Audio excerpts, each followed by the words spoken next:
setelah pandemi COVID, saya sendiri terdampak Bapak Ibu. Profesi saya sebagai trainer, sebagai coach untuk melayani corporate dan biasanya employee di corporate yang menjadi klien-klien saya, levelnya dari manager, senior manager sampai GM dan business owner. Dan saya terdampak COVID, jadi klien saya terakhir itu di bulan Februari, Maret, dan sampai hari ini sudah tidak ada lagi. Nah, untung saya sudah belajar tentang ilmu entrepreneurship, jadi bagaimana kita tidak mati langkah, dan oleh anugerah Tuhan, lewat doa juga, akhirnya Tuhan memberi hikmat untuk saya beralih, shifting, dari melayani corporate ke melayani community, lalu dari melayani employee, melayani entrepreneur. Dan ini saya belajar karena ilmu entrepreneurship mengajarkan bagaimana kita jeli melihat peluang, Bapak Ibu. Jadi tadi ada satu hal kunci yang saya sampaikan, bahwa ilmu entrepreneurship ini diperlukan oleh kita semua. Yang pertama, entrepreneurship mengajarkan kita bagaimana supaya tidak mati langkah. Jadi kalau Rasul Paulus, beliau menginjil dan tidak pernah mundur, tidak pernah surut, dan selalu ada cara, dihadang di sini, dianiaya di satu kota, dan Paulus terus gigih pantang menyerah. Itulah entrepreneurship, atau bahasa Indonesianya lebih gampang dimengerti Pak Bram ya, karena wirausaha. Wira itu berarti kata pejuang yang berusaha sampai sukses. Nah itu. Jadi yang pertama, ilmu bagaimana kita tidak mati langkah. Yang kedua, entrepreneurship ini mengajar kita ilmu untuk jeli melihat peluang. Nah, ini ciri khas utama entrepreneur ya. Yang bukan entrepreneur melihat banyak peluang biasa saja. Itu katanya Pak Ciputra. Tapi untuk entrepreneur, hal yang biasa itu bisa jadi solusi. Bisa jadi creating value, menciptakan nilai, dan akhirnya menghasilkan income. Itu seperti itu. Dan dari pembelajaran tentang entrepreneurship, dan kebetulan saya juga terdampak COVID, akhirnya saya menekuni dan mendapatkan hikmat dari Tuhan. Saya menemukan banyak usaha, bisnis. Tadi Pak Bram juga tampilkan Pak ya, yang dibina oleh Korsa, beberapa bisnis. Itu kelihatannya bisnisnya bukan di ruko Pak ya, apa di rumah, teras rumah, atau di memanfaatkan ruang di rumah ya Pak Bram ya? Banyak di teras-teras rumah, di ruang-ruang rumah. Ya, nah itu bisnisnya skala mikro. Ya. Dan kebanyakan ini yang saya temukan di lapangan ketika saya membina juga para entrepreneur. Sekarang saya sedang melakukan coaching program untuk kurang lebih 35 entrepreneur, dan mereka ada yang sudah jalan, ada yang terdampak COVID dan macet, dan ada yang baru mulai. Dan yang baru mulai ini saya temukan hal yang sama Pak Betul. Mereka rata-rata fokusnya buka usaha atau menjalankan usaha. Nah, karena itu banyak usaha mati langkah ketika selesai diresmikan. Jadi kalau Bapak Ibu sering pernah lihat ya, toko, ruko baru buka, dikasih ucapan selamat. Wah, selamat Pak atas dibukanya restoran ini. Selamat Pak atas dibukanya toko A dan toko B dan lain sebagainya. Dan besoknya ketika upacara pembukaan selesai, launching selesai, tokonya tutup. Baru mikir, kok sepi ya? Sepi Pak Bram. Ya, produknya udah dipajang, brosur udah disebar semua, ada spanduknya, ada bannernya, ada promosinya, tapi sepi, tidak ada satupun yang datang. Dan ini seringkali terjadi, dan saya ini tinggal di perumahan Bapak Ibu, jadi banyak melihat kasus-kasus nyata di berbagai ruko di perumahan sekitar saya, yang usianya bisnisnya tidak lewat dari 6 bulan. Jadi 1 bulan sepi, 2 bulan sepi, 3 bulan sepi masih bertahan, bulan ke-6 tutup langsung. Seperti itu. Nah, saya temukan ternyata kelemahannya satu. wirausaha yang pemula, mereka mikirnya hanya buka toko, buka usaha, tapi tidak punya strategi sukses bisnis. Ya, Nah, betul itu sekali. kelemahannya. Nah, karena itu oleh anugerah Tuhan ya saya menekuni strategi dan akhirnya saya menemukan strategi sukses bisnis 5T. Kalau saya saya ucapkan 5T ini, apa yang terpikir oleh Bapak Ibu? Boleh share di chat room atau di unmute. Saya ingin dapat feedback dari Bapak Ibu. Ketika saya menyampaikan strategi sukses bisnis 5T, kira-kira 5T ini bayangan Bapak Ibu apa ya? Boleh saya tahu? Boleh diketik di chat room. Teliti, Pak. Ya? Teliti. Oke. Ada lagi? Time. Waktu. Time. Oke. Tenaga. Ya. Tenaga, Pak. Tenaga. Oke, terima kasih. Wah, Trust, Pak. Trust. Ini luar biasa. Jadi ini rasanya hamba Tuhan lebih cerdas, Pak, dibanding peserta coaching program saya. Kalau di program saya ketika saya bilang 5T itu langsung bayangannya 5 triliun gitu, Pak. Tapi di sini tadi udah bicara tentang strategi, ada time, ada tenaga, ya, ya jadi 5T ini ada sinerginya dengan yang disampaikan Pak Bram tentang The Jacob Way. T yang pertama itu terbesar, strategi bisnis yang pasti sukses adalah strategi bisnis yang melihat kebutuhan besar, kebutuhan terbesar. Jadi banyak bisnis di launching tanpa sadar tidak ada kebutuhan di situ. Mereka buat produk yang tidak ada pelanggannya dan tidak ada pembelinya. Ini kelemahannya. Dan tadi Pak Bram mengawali Jacob Way pertama melihat kebutuhan besar. Betul Pak Bram ya? Iya, iya. Ya, melihat kebutuhan besar. Dan saya lihat Tuhan Yesus sendiri pelayanannya, Tuhan Yesus digerakkan oleh belas kasihan ketika turun ke lapangan. Ada ayatnya, ketika melihat banyak orang, tergeraklah hati Tuhan Yesus oleh belas kasihan. Nah, berarti di situ Tuhan Yesus sudah melihat ada satu kebutuhan. Demikian juga sukses bisnis. Apapun yang kita lakukan, termasuk pelayanan gereja, kita mendirikan satu pelayanan gereja di satu daerah tertentu. Ketika kita jeli melihat kebutuhan, pasti tidak akan mati langkah. Karena pelayanan kita menjawab kebutuhan. Jadi strategi pertama itu T itu terbesar, artinya melihat kebutuhan yang terbesar. Tadi Pak Bram cerita tentang Virgin Air. Kalau saya amati ada yang di Asia Pak Bram, namanya Tony Fernandes. Tony Fernandes itu pendiri AirAsia. AirAsia itu slogannya Now Everyone Can Fly.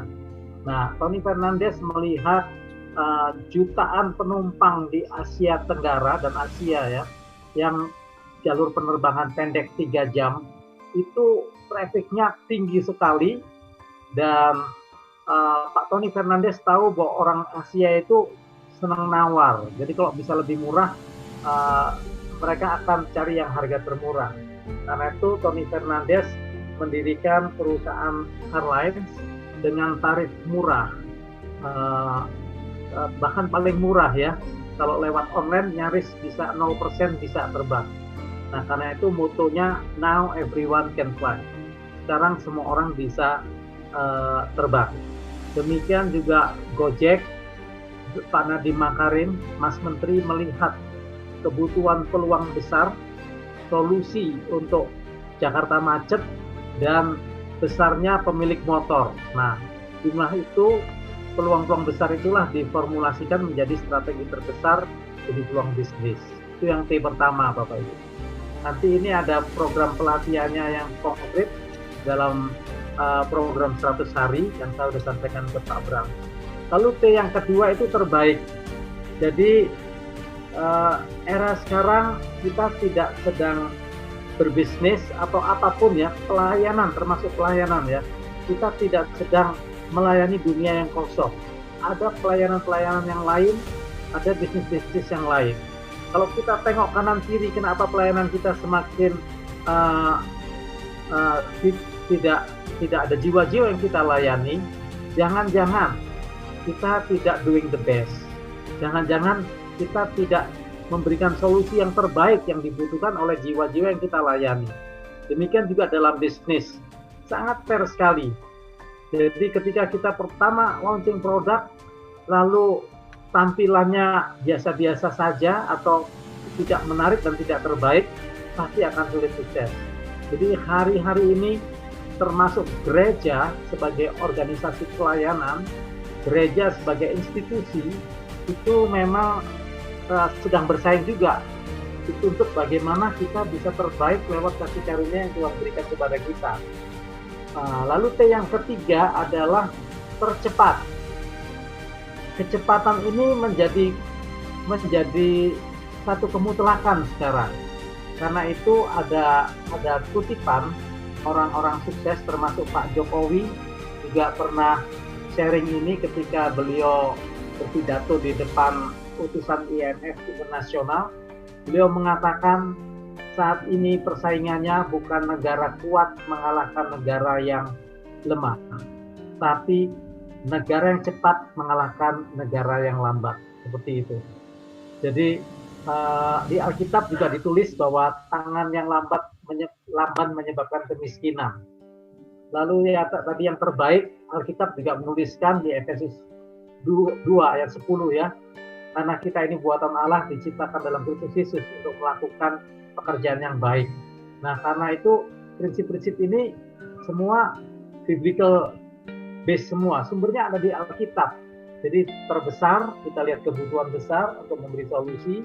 Yang kedua terbaik, karena kita buatan Allah diciptakan dalam Kristus Yesus untuk memberikan pekerjaan yang baik. Lalu juga tercepat.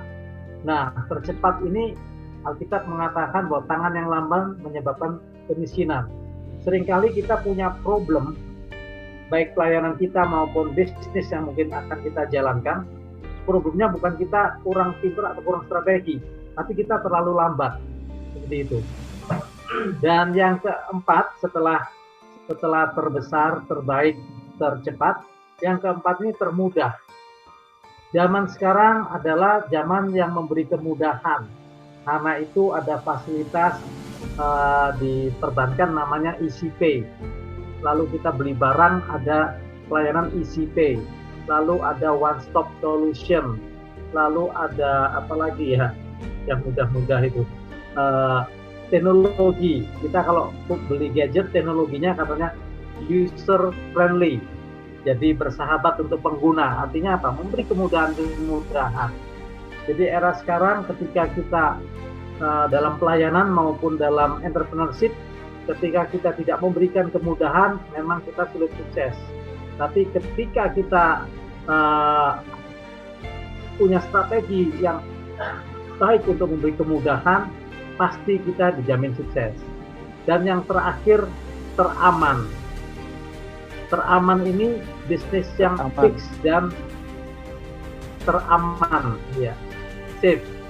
Teraman ini bisnis yang fix dan firm income-nya. Jadi saya temukan Bapak Ibu bahwa di dalam dunia bisnis itu mati hidupnya bisnis itu ditentukan oleh ada tidaknya pelanggan. Nah, zaman sekarang kalau kita tidak punya strategi menciptakan pelanggan, ini memang agak berat. Contohnya kalau kita hanya berjualan di masa pandemi ini, mendadak banyak entrepreneur, grup WA dipenuhi oleh penawaran produk. Nah, mungkin Bapak Ibu mengalami ya, tidak pernah seheboh sekarang. Handphone kita penuh dengan penawaran produk. Ketika eranya jual masker, semua orang jual masker berbagai macam, dari yang mahal sampai murah. Terus sekarang face shield dijual di mana-mana. Lalu sekarang udah ada spray yang untuk nyemprot di rumah, itu sudah mulai dijual dan berbagai macam. Ibu rumah tangga juga jual ini apa, masakan-masakan. Nah, Tapi ketika strateginya hanya menjual, tidak mengkonvert pembeli menjadi pelanggan, ini tidak safe. Jadi yang teraman ini maksudnya semua pembeli bisa dikonvert jadi pelanggan. Dan ini nanti akan berbicara tentang komunitas. Di sini penting, tadi Pak Bram sudah bilang bahwa Korsa ini bentuknya komunitas ya Pak. Ya. Dan di sini kita bisa membentuk komunitas pelanggan sehingga bisnisnya lebih pasti. Karena bisnis yang mengerikan itu yang seperti ada di tadi Pak Bram tunjukkan, kalau ada di rumah-rumah ya, udah buka dari pagi sampai malam mereka duduk, mereka menunggu harap-harap cemas. Ada nggak ya pembelinya? Nah itu kalau mengandalkan pembeli. Tapi bayangin kalau bisnis itu mengandalkan pelanggan. Ada pembeli tetap yang sudah terjadwal. Dia ada pembeli itu buat tambahan. Tapi dia fix, ini saya pelanggan kirim segini ke blok A, kirim ke sini ke blok B, kirim berapa ke blok C. Nah inilah yang membuat sukses bisnis bisa teratasi. Dan strategi ini memang dirancang supaya membuat kita bukan hanya sukses. Tujuan utamanya supaya waktu kita tidak habis untuk berbisnis. Waktu kita tidak habis untuk bekerja, tapi kita bisa punya waktu lebih untuk pelayanan, untuk melakukan yang lain-lain, bahkan untuk melayani keluarga inti kita. Jadi kelemahan bisnis sekuler itu mereka ketika punya strategi bisnis, mereka makin tenggelam di situ dan habis, bahkan seluruh hidupnya terjual di bisnisnya itu. Tapi di sini justru dirancang sedemikian mudah, praktis untuk mencapai sukses, supaya ketika targetnya itu sudah tercapai, otomatis pelanggan itu sudah tercapai, kita tidak disibukkan lagi untuk melakukan bisnis. Jadi bisa pindah kuadran ke investor. Investor itu sudah bukan lagi kita bekerja untuk uang, tapi uang yang bekerja untuk kita. Jadi ada level seperti itu Pak Bram. Kalau disimpulkan ada 4 level dalam entrepreneurship yang lewat program yang saya ajarkan. Pertama, profitable, bagaimana menciptakan bisnis yang menguntungkan. Kedua, repeatable. Nah, repeatable ini pembelinya jadi pelanggan. Yang ketiga, scalable, bisa diperbesar. Yang keempat, investable. Jadi ada investor yang tertarik, jadi bisa di-franchise-kan atau dijalankan orang lain. Mantap. Demikian mungkin Pak Bram yang bisa saya bagikan tentang Terima kasih Brother Oscar.